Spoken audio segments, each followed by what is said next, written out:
Okay. Okay, ready? Yep. Okay. Hi everyone. This is Haley. And I'm Julie. And we're so excited to share with you all our new podcast, Hughes Yo Mama. We are a mother-daughter pair, and we're going to talk about real stuff. We have conversations that are hard, and we talk about successes, failures, hopes, dreams, and the things that are simply just thrown at us on a daily basis. We have in the future more topics to be covered on health, wellness, travel, relationships, just tips and tricks being from a mom's perspective and a daughter's perspective, and really not setting any boundaries on what is allowed to be said and shared, to give more insight to other mother-daughter pairs out there, and yeah, share some honest truths. So like I said before, I'm Haley. And this is my mom, Julie. And just to give you all a little background on ourselves before we dive into what our first episode today is on. I was originally born in Illinois. I have a 1 year older brother who just graduated Michigan. And when I was growing up, we moved to England. So I spent some time there when I was little.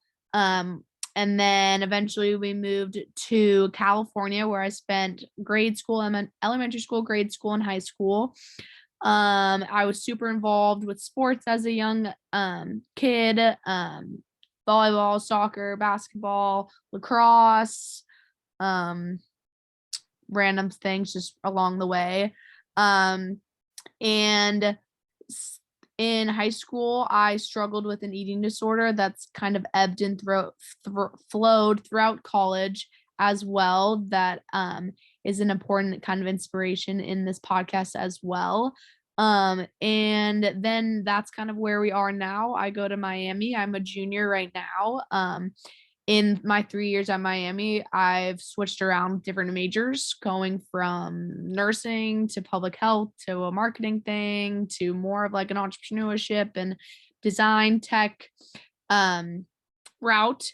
But yeah, I've had different various jobs in doing marketing and sales stuff, but all around, I'm passionate about sustainability, specifically the food system and how it affects our health as individuals and the health of our environment. And something that I'm looking forward to is this summer I'm going with one of my great friends to Hawaii, and we're going to be working on a farm. So yeah, now, Mom, do you want to talk about yourself?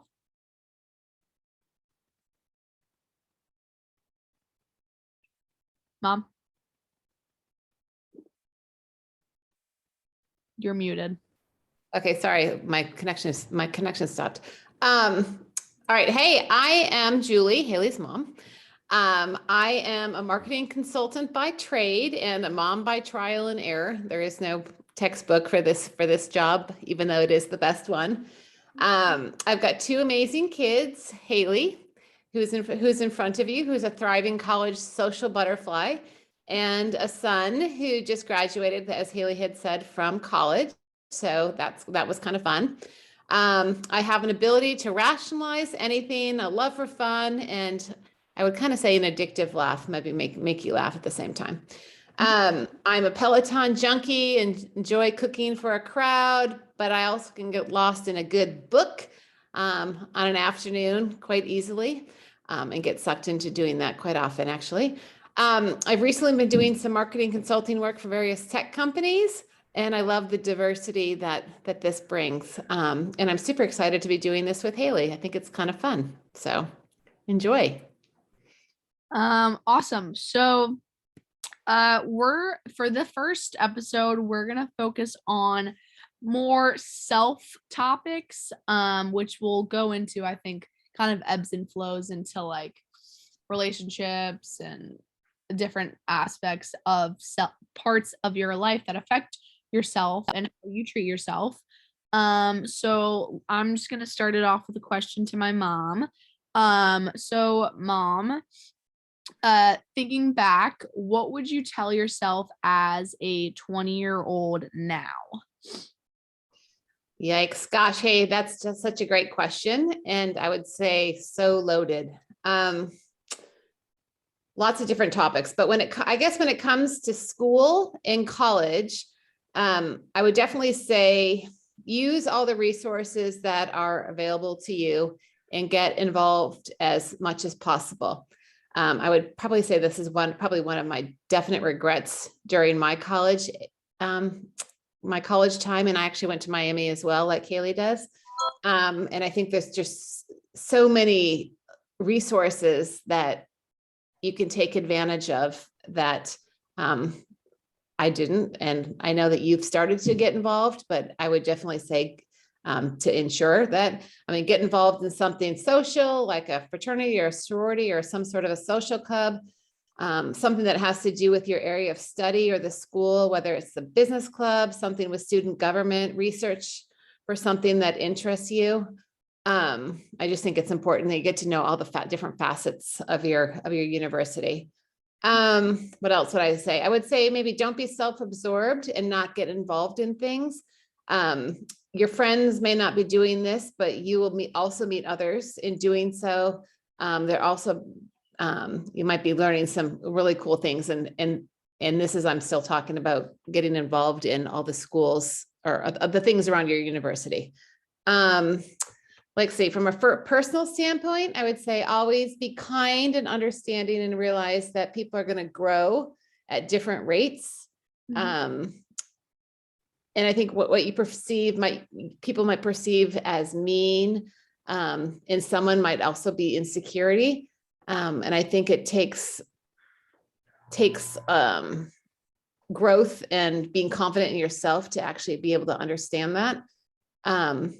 Also, relationships are two ways, give and take, and they're not always 50-50. But in a relationship, I think you also need to be getting something back from a relationship. You can't be always giving, right? And thinking that you're going to fix somebody. Yeah. Right. I think that's an important thing also to emphasize too, coming from as you get to choose your friends a little more.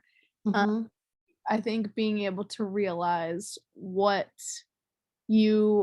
to kind of step back and like realize what you're getting out of certain relationships and what in give and take and how much you're giving and whether it's worth your time when you only have like so much energy that you can give to yourself first and then to other people.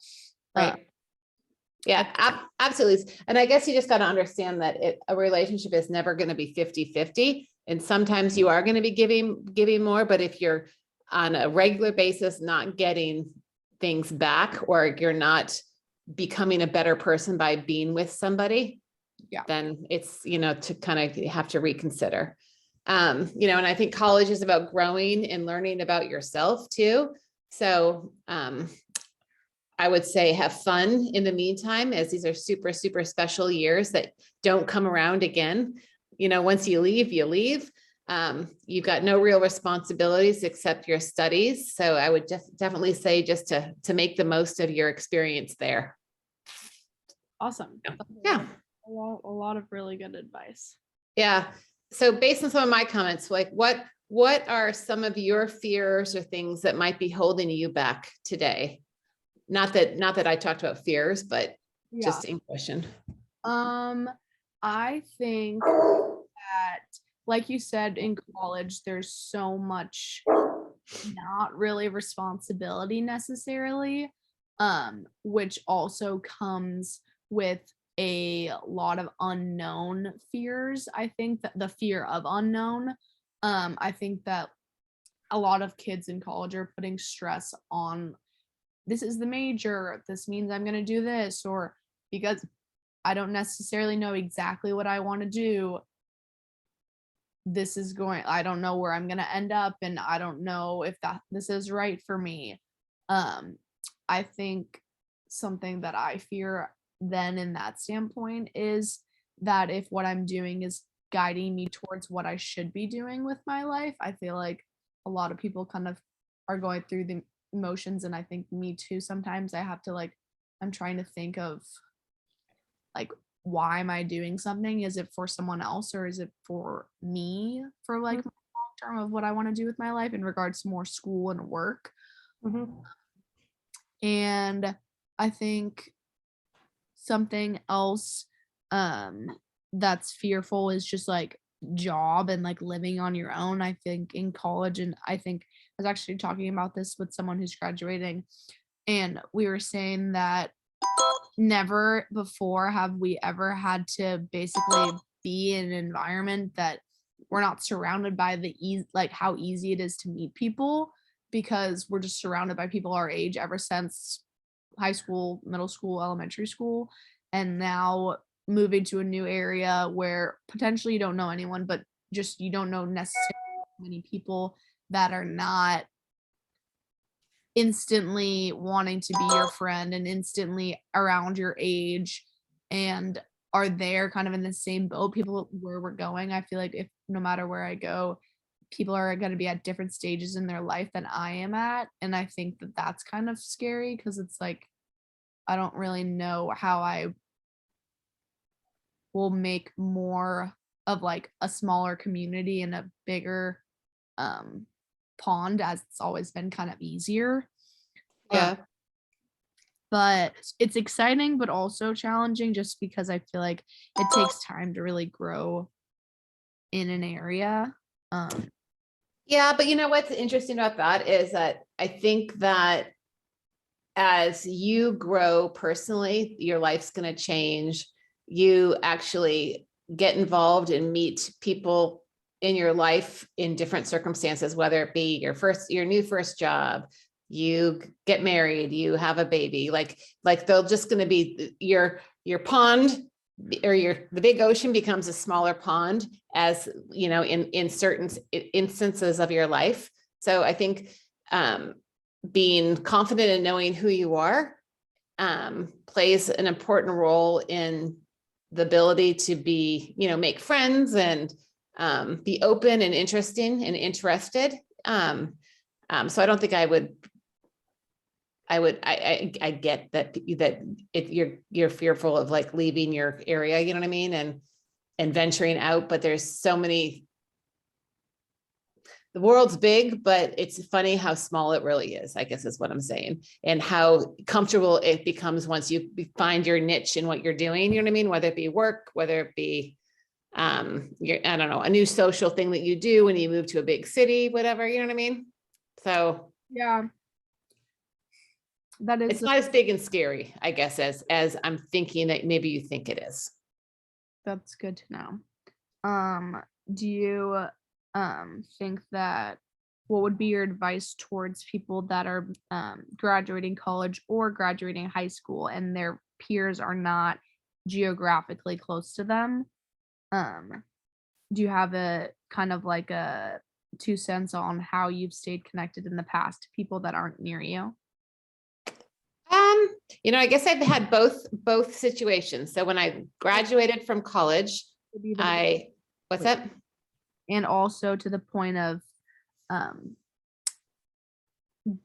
cutting ties with people or being okay with talking to certain people less and less over time. Yeah. So I had both situations. So when I left college, I moved to Chicago, and I had a lot of my housemates from college were living there. So I had immediate friends, right? So that was easy. And that was super fun. But then life kind of starts to transition and change as you get a little bit older, and people move to different areas and kind of ventured out. And we found ourselves in towns where I didn't know anybody, and you had to start over and make friends, which is it's kind of fun in a way. But then I think you always will have those friends and those relationships, if they're strong, that you have today in college. And then there are going to be people that, you might not ever see again. Like I haven't seen I've seen my most of my high school friends since the day I graduated from high school, right? Maybe one or two of them are still friends with me, but if there's a strong relationship, like I said, that there's a reason why you are friends, there's a give and a take, and you've got a lot of commonality, and you actually, as you grow and move to different parts of the world or the state or wherever you are, you actually have to make an effort to get together with people. But I don't think that's not a bad thing, that you actually grow and have other friends besides for those college friends or those high school friends, right? Your pool becomes bigger, and you've got more things in common with different groups of people from different points in your life. Yeah, I right? understand what you're saying. Do you have tips on how you keep in touch with those people, or how you're like Well, I guess I mean, like, I guess today you're lucky in today's, back then we didn't have it, but in today's age, there's modern technology, right? Where you've got, you can just send someone a text and say you're thinking of them without having to make a phone call. So that's a touch point, right? Which is kind of nice. But there's nothing better than a phone call and a voice on the other end of the phone. If that's what you can do, where you're too far from meeting for coffee, or meeting to go on a walk, or meeting to go do something else, right? But I think it's also important that every relationship needs to be fed. So if you want to maintain a relationship, you actually have to put an effort into it, right? Yep. Yeah. So. Okay. In regards to keeping on to the relationship topic, how would you say your relationship with yourself has grown as you've learned more about yourself, and then from learning about yourself, your views on more of a romantic relationship because of it? It's funny, but I think that how I view myself has probably changed so many times over the years. I think we're all a work in progress, and we're trying to find the self that we're comfortable in our own skin. For some time, I don't think I was truly comfortable with myself, and I really knew who I was. I think there was times I was trying to be someone I was not, or trying to be like someone else just to fit in. And I don't think that's abnormal. I think that's probably pretty common as you grow and try to figure out who you are. But I think it really took my 20s and my 30s to work through things.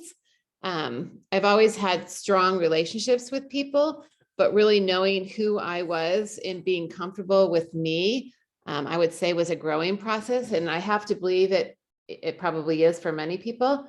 I think there are very few people who are confident in themselves and really can stand their own ground in their 20s and know exactly who they are and who they stand for, and be able to defend, I don't know, not defend, but just, I guess, not even stand up for themselves. Not that I couldn't stand up for myself, but just, I think, know exactly who I was and be super confident.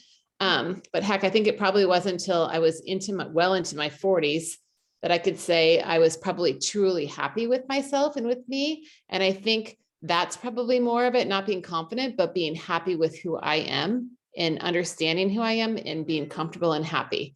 And I don't think I wasn't not happy with, relationships and all that kind of stuff, but I finally got to a point, I think, that I was happy with myself. So I think that it's a huge growth process that I don't think really happens for some time until you can say, you know what, I am happy. I'm grateful, for the things I have. I'm happy to be me, and I'm happy where I am, and accepting. And it took a while, and I think it probably does for most people, but I think that's interesting. As far as romantic relationships, maybe that might be a little bit different for me. I think I've been super lucky. And I think even though I've only really had a few relationships, they were all really, really kind, nice guys that treated me well and provided a positive support. So I look back and I'm still friends with the people that I dated, you know what I mean? The 3 or 4 that I actually had strong relationships with, which I think is kind of cool. At this point, you know what I mean? To be able to look back and say, hey, you know, we're still friends. So, which is great. All right. I'm very happy for you, but I don't think that is given most situations. And I also think that it's interesting that you brought up that you feel like it wasn't until your 40s that you gained full content with yourself. But so looking at that, how would you say there has been almost parts like what have you done to get to that point, do you feel like? Because I think that that journey could be a lot shorter for others or way longer, and I don't know if it's necessarily external factors of, oh, like, yes, now I've made it because I have enough money to go on these trips and I have my kids and they're Yeah. I think that finding true happiness within yourself can look from the environment standpoint, look like it may not be there, but it is there because of more internal.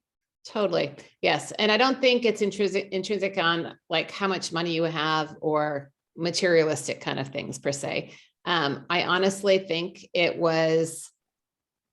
got to a point in my life where I was content, happy with myself, confident in myself. I have a good group of friends. I don't need a gazillion friends. I have probably 6 or 7 really close friends, you know what I mean? And not all those people are from the same friend group per se, but you know what I'm saying? But I think it was just more of a gratitude. I think gratitude in being able to be grateful for the things that you have, and thankful for the things that you have, and not always wanting something else. I think that was a little bit, that probably definitely contributed to like happiness. And obviously, you know, we've done a lot of stuff in our life that has been great. But it was like while we were traveling a ton and living overseas and stuff, that definitely wasn't when I was super confident in like the happiest with myself, right? You would think that would kind of lead to being happy and content and confident, right? But I don't think it's like all those things. It wasn't until like you can take a step back and say, oh my God, I love my friends, I love my life, I love my husband, my kids, I'm happy, I'm content, I don't need all these other external things. I'm happy with who I am and, you know, confident. So Good. Yeah. I think the gratitude, I think I can relate to the more that I practice gratitude or just mindfulness in general. I think that that's has been helping me as well. Which is interesting that you brought that up. Well, no, I love it because I was reading a lot about gratitude as well. I think I got it a little bit from you because I think it's so fascinating, but like, until you can say that you're grateful, you can never be happy. Yeah. Happiness comes from being grateful and being able, right? So gratitude equals happiness. So until you can be, and I think what was it? So I read something about, you know, whether you still have to be grateful for having, like, let's say you have a like material thing, you got this fantastic new car that no one else got, but like 4 years later, you still have to be grateful that you have this fantastic new car, right? You can't be wanting the next thing kind of thing. Right. So yeah, I mean, I think gratitude and happiness go hand in hand. So yeah, totally. Yeah. Let's see, what else did you ask about relationships?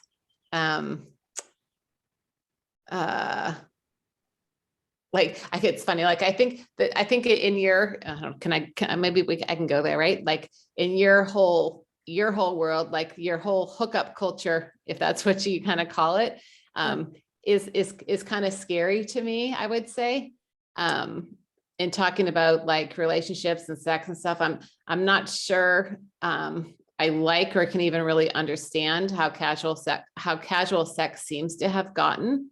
And it might be perception for me that's kind of the way I think about it. But I would kind of just hope that like intimacy in relationships are something that are special, right? I guess I don't necessarily think you need to wait to be married to have sex, but I also think that your body should be respected. All right, maybe I'll just, I guess, leave it at that. I'm guessing you understand what I mean by that.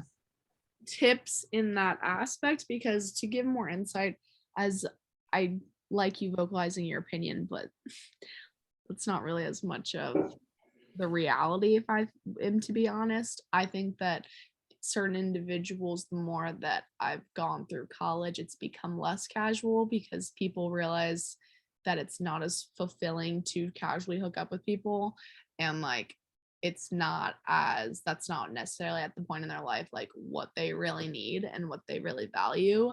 Yeah. But I think that moving forward, for someone who was struggling with maybe hooking up with a bunch of guys, and now if there's this point in their life they're negate from that and see the bigger picture, and like maybe also just like kind of get more serious about like relationships and more so themselves as well. Mm-hmm. Do you have any advice on that?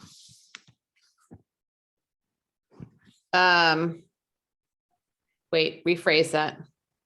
Just like if someone is trying to kind of deter from the hookup culture of hooking up with people randomly, night outs, and Right. lean towards more of trying to find someone in their life that is more serious, given I know that the culture now is a little different. Going on dates is, and the amount of people I know that are dating is, I think, it's not as much as you would think. Right. So I don't know if you necessarily have too much of a sense toward that, but just to vocalize the importance to someone on regarding finding someone rather than like in pushing them to be not succumbing to peer pressure or peer influence. Do you have like a, I don't know, something to say on that? I don't know. I guess I would just say, lean on your friends and lean on your friends instead of like looking for boys. You know what I mean? And I think relationships will come when you meet the right person, and you can't try too hard. Right. Mm-hmm. I don't know. I guess I don't really have too much more to say on that, I guess. Yeah. But, all right. I know that you had mentioned like, eating disorders earlier on. And I had told you before, I struggled with some stuff in college, eating disorders as well. And I think my issue stemmed from probably more of a lack of like, obviously self-love for myself and self-confidence. What would you say for those people who are struggling with an eating disorder about your experience? I think that there totally comes that as well. And I wanted to ask you this because I have actually discussed this more recently with people, and I found it interesting that the influence on alcohol has been the leading contributor of girls having eating disorders due to thinking about calories and how much they're already going to be drinking, so then they don't eat enough food, and then how much they're going to potentially gain weight because they're drinking so much. And then that's the spiral, which then leads into the obsession, which then leads into restriction, which then leads into not eating, and then Right. an eating disorder, which I know that, I don't know if it's the same, that was as big of a contributor, but I think that, and I don't know if others hearing this feel the same way. The school that I go to, it's pretty normal to drink at least 3 times a week, which is definitely an unhealthy amount. And I'm very looking forward to not drinking at all this summer. I think that it's interesting. Peer pressure of drinking causes body image issues, in my experience of talking to people. That is interesting. Yes, and it's sad and it's frustrating. I don't think the drinking part had as much impact on me personally. You know what I mean? It was more of just like, it was a control. It was something that I could control. You know what I mean? And it's interesting. Like, I guess you think about it, like the calories that you intake while you're drinking. Yes. I mean, they're probably a couple hundred is my guess. Right. But in the scheme of like the things that you all do during the day, walking around, all that kind of stuff, whatever. And the fact that it's really not going to make you gain that much weight, to be honest with you, if you're walking and you're fairly active, you know what I mean? And it plays with your mind, I guess. Right. And it's just the thing I keep coming back to myself, because I used to tell myself this all the time, was like, you know what, the day when you die, someone's not going to say, oh my God, Julie would have been so much better if she was 5 pounds lighter. Like, no one ever says that. Right. Mm-hmm. So the fact that it's sad that the fact that people judge themselves on their weight and what they look like versus what they do for other people and what they provide for other people, you know what I mean? Support for other people, happiness they bring to other people. It's sad. And I think that is also something that you have to grow into as well. But I don't know, the whole drinking thing just scares me, just whatever. It's a slippery slope, right? From lots of negative connotations. Yeah. No, I remember when you told me that. And I think that that's a good thing to always have in the back of your head. Just because I feel like I can notice people that are not as truly themselves, because that's more of a bigger concern. And that's also, obviously, I feel like, I mean, I've dealt with that extensively as well, and seen myself in not being able to truly be who I am because of being more selfish in regards to other things that I'm thinking about myself. Mm-hmm. But I think that is a big thing to carry forward in regards to one of my friends said, I feel like this was the term that she was like, fueling your body and celebrating your body versus eating or feeding, or like I don't know, not forcing yourself to eat, but like making it less of a task, and then using the changing connotation. Mm-hmm. I think, and like working out, it's not punishing your body, it's more celebrating your body. I love that, because I mean, food for fuel is perfect, right? Yeah, is what you need. When that like that view changes, mm-hmm. That's when I think a lot more like accepting and self-love, I think, can tie into that. Yeah, absolutely. Right. Respecting your body, and treating your body like a trophy, right? I mean, yeah. In a garden, you've got to water it and provide healthy nutrients in order for it to grow properly, right? And you don't want to overindulge or overwater it, otherwise things die. Right? Do you have any last remarks for this first podcast? Actually, I've got a little thing. So whenever I give talks for this group that I run, I always love to have like a little poem or something at the end. You know what I mean? And this is one for you. And this is just from a mother-daughter perspective, which I love. It says, "To my beautiful daughter, always remember, you are brave, you are capable, You are pretty and you can accomplish anything your heart desires. And I know this because I'm your mother. Love you. Love you too. I like that one a lot. Isn't that cute? So yes, be confident in yourself. And I know you can do anything.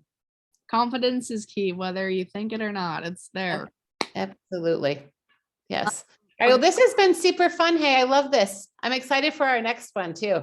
I know. So hopefully the next one would be more regarding fitness and celebrating your body, like I kind of mentioned. Yep. But yeah, that was a great episode. A lot of good information and tips for tips, advice, just kind of talk to get conversation going about things that don't always get talked about. So thank you. Hughes Yo Mama. Hughes Your Mama. If anyone didn't get that, the last name's Hughes, so that's you. Who is your mama? Got it. Shout out to Catherine Gabeck for that one. Okay. Well, thank you to everyone. Thank you, Mom, and we will see you in the next episode. Peace. Bye. Bye-bye.